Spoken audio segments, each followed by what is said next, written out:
నమస్తే మెట్రో ఉదయం న్యూస్ కి స్వాగతం. నా పేరు యశ్వంత్.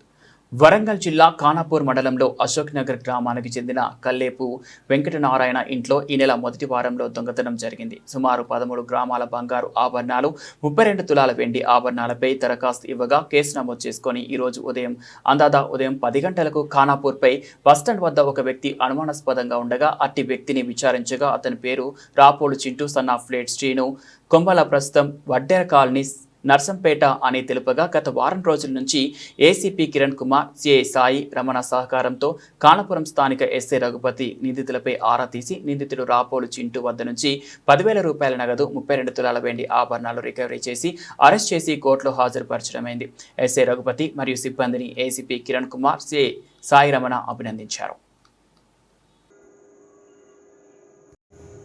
గత వారం రోజుల క్రితం ఖానాపూర్ మండలంలోని అశోక్ నగర్ గ్రామంలోని వెంకటనారాయణ అనే వ్యక్తి ఇంట్లో ఒక దొంగతనం చేయడం జరుగుతుంది. ఒక వ్యక్తి ఆ వ్యక్తికి సంబంధించిన ఎవరా అని చెప్పేసి దాని మీద దర్యాప్తు ప్రారంభించి అట్టి వ్యక్తికి సంబంధించిన సమాచారాన్ని ఈరోజు సేకరించి ఈరోజు ఆ వ్యక్తి ఖానాపూర్ మండలంలోని ఖానాపూర్ గ్రామంలో పై బస్ స్టాండ్ వద్ద అనుమానాస్పదంగా తిరుగుతున్న సమాచారం ప్రకారంగా ఆ వ్యక్తిని వివరాలు తెలుసుకోగా అతని పేరు Rapolu Chintu son of late Srinu, అతని సొంతూరు గీసుకొండ మండలంలోని కొమ్మాల గ్రామం.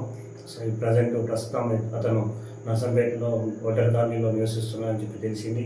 అతన్ని ఈరోజు పంచుల సమక్షంలో అతని వద్ద నుంచి ఒక 30 తులాల వెండి, అదేవిధంగా 10,000 రూపాయల నగదుని స్వాధీనం చేసుకోవడం జరిగింది.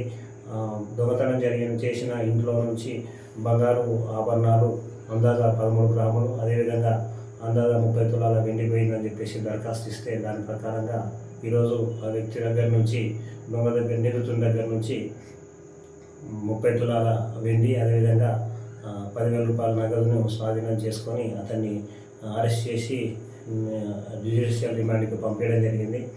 ఈ విషయంలో మాకు సహాయం చేసి మా సిబ్బందిని, అదేవిధంగా మమ్మల్ని మా నర్సంపేట ఏసీపీ సారు, అదేవిధంగా మా సిఐ గారు అభినందించడం జరిగింది. ఖానాపూర్ మండల ప్రజలందరికీ తెలియజేయనిది ఏమనగా రానున్న సంక్రాంతి సందర్భంగా అందరికీ ముందస్తుగా భోగి మరియు సంక్రాంతి శుభాకాంక్షలు తెలియజేస్తున్నాము. అదేవిధంగా ఈ సెలవు దినాల్లో మీరు అందరూ కుటుంబ సమేతంగా వేరే గ్రామాలకి వెళ్ళాల్సి వస్తుంది కాబట్టి మీరు వేరే గ్రామాల్లో వెళ్ళేటప్పుడు మీకు సంబంధించిన వస్తువుని జాగ్రత్త పరచుకోవాలి. ఒకవేళ ఎక్కువ రోజులు వెళ్ళాల్సి వస్తే ఇంటి పక్కల వాళ్ళకి లేదా పోలీసు వారికి సమాచారం అందించాల్సిందిగా కోరుతున్నాను.